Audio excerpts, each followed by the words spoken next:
নমস্কার বন্ধুরা, শুভ টক্স শোতে স্বাগতম। আজ ভারতের খুশির দিন। খুশির কারণটি হলো ভারতে কয়েক দশক আগে যে তেলের সন্ধান পাওয়া গেছিল সেই তেল বার করা শুরু হয়ে গেছে। কয়েক দশক আগে ভারতের এলএনজি অয়েল কোম্পানি ভারতে তেলের সন্ধান পেয়েছিল। কোথায়? সেটি হলো অন্ধ্রপ্রদেশের কৃষ্ণা গোদাবরী বেসিন থেকে 30 কিলোমিটার দূরে।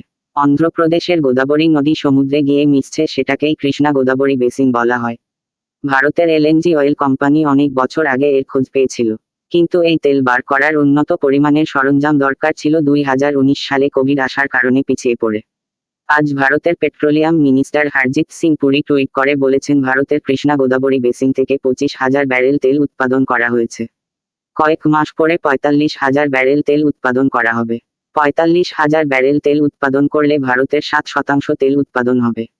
এর ফলে ভারতের অর্থনীতি অবস্থাও বৃদ্ধি পাবে। শুধু এই নয়, ভারতের তেল কোম্পানিগুলো কাজ পাবে।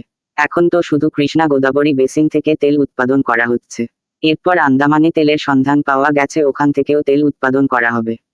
আপনাদের মতামত অবশ্যই জানাবেন কমেন্টে। চ্যানেলটিকে সাবস্ক্রাইব করে দেবেন এরকম ভিডিও পাওয়ার জন্য। ভালো থাকুন, সুস্থ থাকুন, ধন্যবাদ।